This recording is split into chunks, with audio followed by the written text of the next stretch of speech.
Our next speaker is Dr. David Orlando from Syros Pharmaceuticals, who has a background both in translational biology but in computational biology as well, having worked previously at the Whitehead, and interested to hear his take.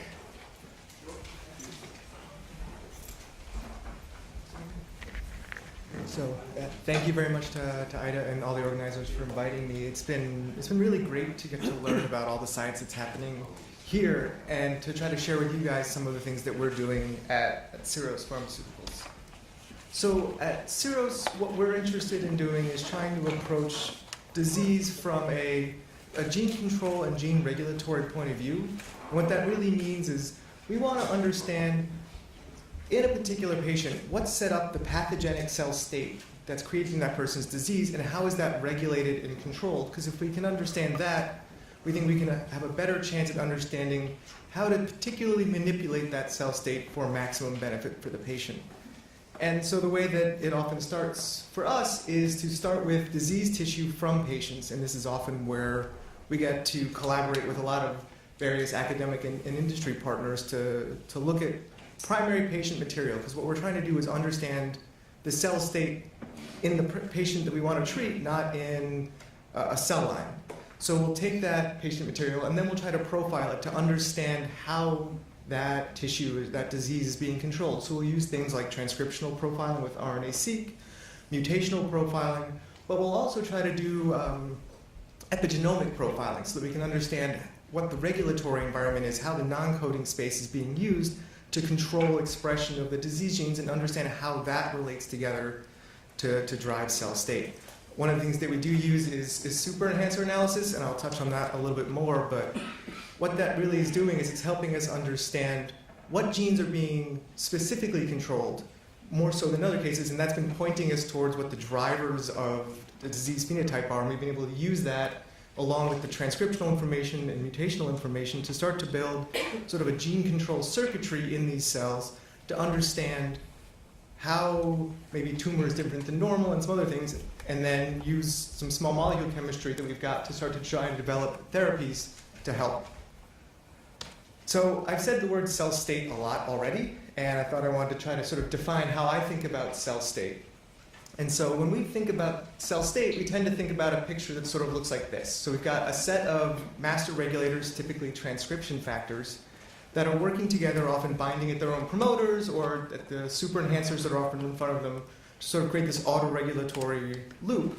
And their combined action then controls the expression of a lot of downstream genes, and those downstream genes are sort of what's going to be phenotypically causing our disease. And so this is sort of a complicated picture. I sort of try to think of it a little bit more simply as you've got a set of master regulators driving a cell state. And there's obviously things like signaling and other pieces that come into this, but for the purpose today, I'll sort of define cell state sort of like this. The ways that we use cell state to try to develop therapies are in a couple different ways. The first is we can try to define cell state in disease and in normal, and then simply look for what's different between the two conditions to identify targets. So we've done this in cases like in breast cancer. If we take an ER-positive breast cancer patient and compare it to normal, immediately what we find is we'll see estrogen receptor pop up right there, or in the case of HER2, we'll see HER2. So we can use that to identify targets that we can directly try to manipulate.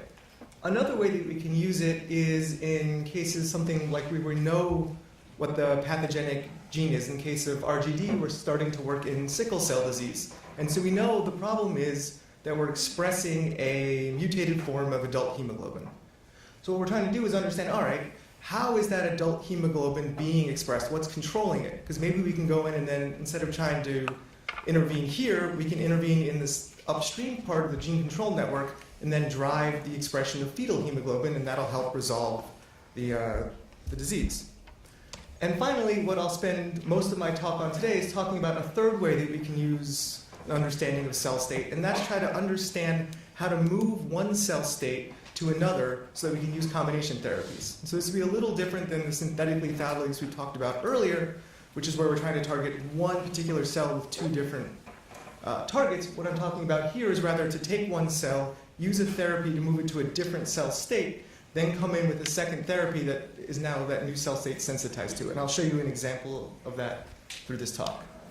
And it actually starts with a collaboration that Syros undertook with the lab of Ravi Majedi at Stanford to try to understand cell state in AML. And so with the Majedi lab, we generated a large data set of over 60 primary AML patients. And then for each of those patients, tried to understand and characterize what their cell state was. So we did transcription profiling, mutational profiling, as well as epigenomic profiling and super-enhancer analysis. And so what I'm showing you here is what we call a super-enhancer hockey stick. So across the x-axis, we've identified every enhancer across the genome in every patient. And so here I'm showing you each individual dot is an enhancer, and on the y-axis is the strength of that enhancer in that particular patient. And you can see there's a small group of enhancers that we call super enhancers, and those super enhancers we've shown have tended to be associated with the drivers of cell state. So we did super enhancer analysis in all 60 patients, and then used a variety of computational techniques to try to see, all right, if I look at the epigenomes of these patients, can I define any particular subsets? Are there anything different about, one set of patients and how they're regulated from another, even though they all have AML? And what we found was that we could. There were actually 6 different epigenomically defined subtypes that we could recover from this data set. Subset cluster number 1 was actually entirely defined. It was defined epigenomically, but when we looked at the mutational profile, all of those patients were the MLL fusion leukemia patients that we had in our cohort. But we were able to recover that not from looking at the mutation, but from looking at the epigenomic regulation. And then interestingly, what we found was cluster number 2 was driven by this super enhancer in front of the gene RAR alpha. It's a nuclear hormone receptor. And I'm showing you here 4 patients from cluster 2 in red and 4 patients from other clusters. And you can see a very strong difference in the epigenomic regulation at the gene RAR alpha. So this caught our eye and actually caused Syros to try to develop a program trying to target RAR alpha in AML. And so we've done that through an in-licensing, and then further development, we've now got what we call SY1425, which is a first-in-class oral RAR alpha agonist. And so the next step for us was, okay, I've now identified a transcription factor that's driving a particular AML cell state. If I want to understand more about that cell state, I need to understand more about what that particular master regulator is doing. And so then we took it forward to try to understand how is RAR alpha regulating this new AML cell state we've identified. So we did ChIP-seq profiling and before and after treatment. And one of the first things that we noticed was that you see a significant upregulation of CD38 in this new AML cell state that you get by agonizing RAR alpha. You see it both at the level of the epigenome, but also at the level of the transcriptome if you use, in this case, it was microarray analysis. And what, as a computational biologist, made me feel really good is that if I actually want to understand cell state and understand how to control it, and I have an idea of what the gene regulatory principles are, then I should be able to predict what genes should change based on my understanding of how transcriptional regulation works. And we were actually able to do that. So we actually took the ChIP-seq data from just baseline, not looking at treatment, and asked, okay, given how we understand to interpret gene control and how RAR alpha acts as a transcriptional regulator, what genes would we expect to be changed upon treatment with 1425? And so I'm showing you here the plot, and actually CD38 is not number 1, we're doing pretty good, it's actually number 27 on our list of genes that should be upregulated upon treatment. So we actually were able to predict what should happen upon treatment. So CD38 upregulation in a cell line is great, but what actually really got us excited about this new cell state is that we see it not only in cell lines, but we actually see it in multiple different models in AML, including in patients. And so what I'm showing you here is the CD38 levels in the MV411 cell line before treatment and after treatment, so you can see a strong upregulation. We've also seen an upregulation in an ex vivo setting where we took patient PBMCs, treated them with 1425, and then measured various cellular markers, and you can see a strong increase in the CD38 levels. And most interestingly, we actually look at our ongoing clinical trial. What we look at patient-level CD38 before and after one round of treatment with SY1425. We see a really strong increase in the majority, in CD38 in the majority of our patients. And so we think that this new CD38 high cell state that we've got provides us an opportunity now to come in with an anti-CD38 therapy that wouldn't have been effective in AML when you're CD38 low. And I probably wouldn't be here telling you this story if we hadn't gone forward and tested that. And so what I'm showing you here is the result of a co-culture assay where we've taken MV411s, co-cultured them with NK cells for 72 hours, both with single agent 1425 targeting RAR alpha alone, or with daratumumab alone, and daratumumab is the anti-CD38 therapy that's being used right now in multiple myeloma. And you can see that in the case of each single agent, we don't see very much cell killing. And that's not surprising given the mechanism of action of 1425. It shouldn't cause cell-mediated cytotoxicity. And it's not surprising for daratumumab because untreated AML is CD38 low, so that it shouldn't have any effect. But nicely, what we see is a very strong cell-mediated cytotoxicity in the combination where we've used 1425 to change cell state to CD38 high and then come in with anti-CD38 therapy to start to get a robust response. And actually, based on these results, we're now currently enrolling a clinical trial to test the safety of this combination that's ongoing right now. So to sort of give you the model of what we think we've done is we've taken AML, we've understood the different ways that AML can be regulated, identified a different subset of AML that's driven by RAR alpha, came in with 1425 to change that RAR alpha dependent cell state into a new cell state that's now CD38 high. And that CD38 high cell state is now sensitized to treatment with daratumumab. And we're hoping that that's going to actually provide a lot of patient benefit. I basically just told you that piece, so I think I'll skip over this slide because I want to save the last minute or a couple of minutes to talk about another collaboration that we're actually doing here with Dr. Andrew Lowy in pancreatic cancer.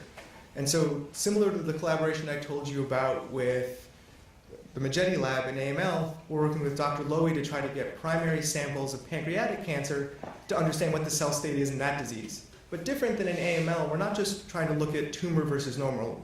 We're actually working to look at both tumor and then at the immune compartment. So to look at CD8 cells, to look at macrophages, to really try to understand both how we can think about the disease from not just tumor versus normal, but actually tumor and microenvironment, and understand how those cell states are starting to interact and talk with one another.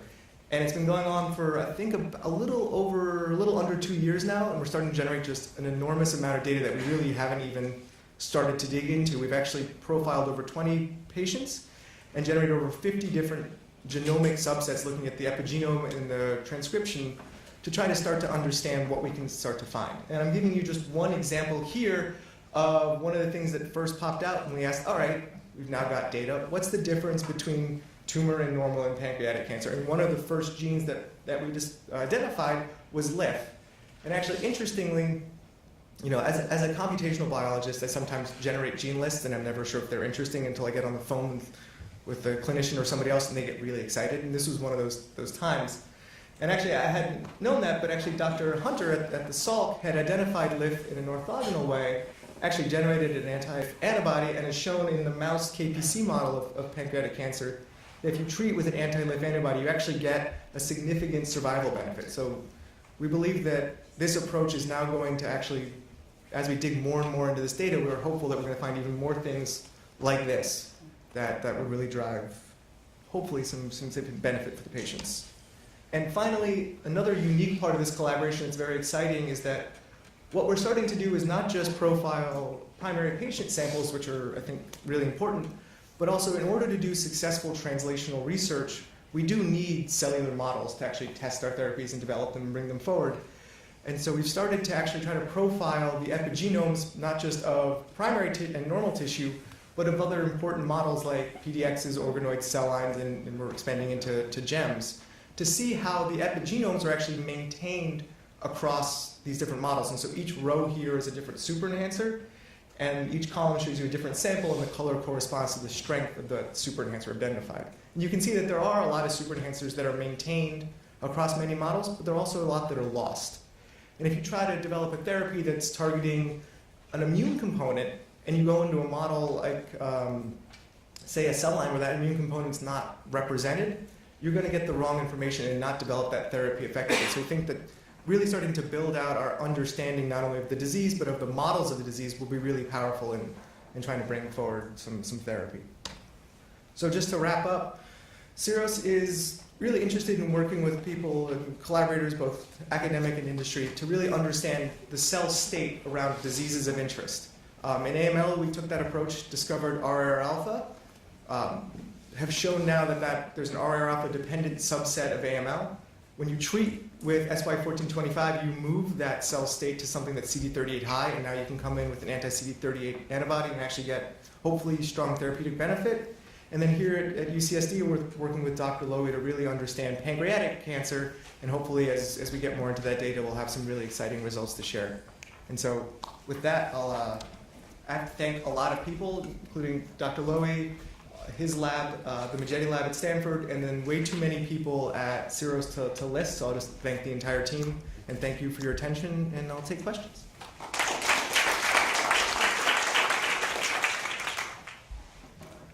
We do have time for questions.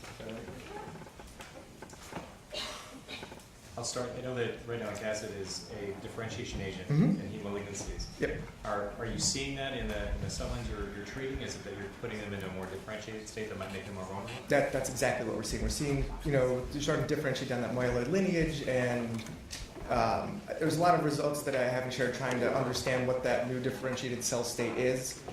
We're moving it down the tree if we look at expression profiling, but it's certainly a differentiation agent. And so we're differentiating with this new cell state that seems to be sensitized. So might that make them sensitive to things other than the cell surface marker that happen to pop up? Right? Yeah, and that's other things you can hit. Yeah, that's definitely sort of an area that we're working on a lot to try to understand what other combinations by this new cell state. If we understand this new cell state more and more, what other potential combinations might this work?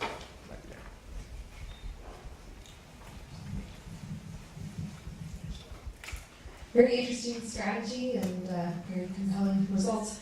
And intrigued about what might be the effects of the SY compound on normal hematopoietic stem cells that have CD38. Does it upregulate it? What are the effects there? So we're still investigating that. We haven't, in our ongoing clinical trials, we haven't seen too many adverse events.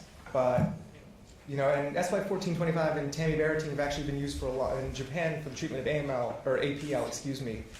And they haven't seen any real adverse events there, so I don't think it'll be necessarily pathogenic, but what it's actually doing, we're not targeting a mutant form of RR alpha, right? RR alpha it's overexpressed, and this particular subset of AML is hyper-dependent on it, but it is wild type, so it's going to have other effects, but we haven't seen anything that would lead us to believe right now that we're worried about that, but we don't actually know, and we're obviously trying to figure that out.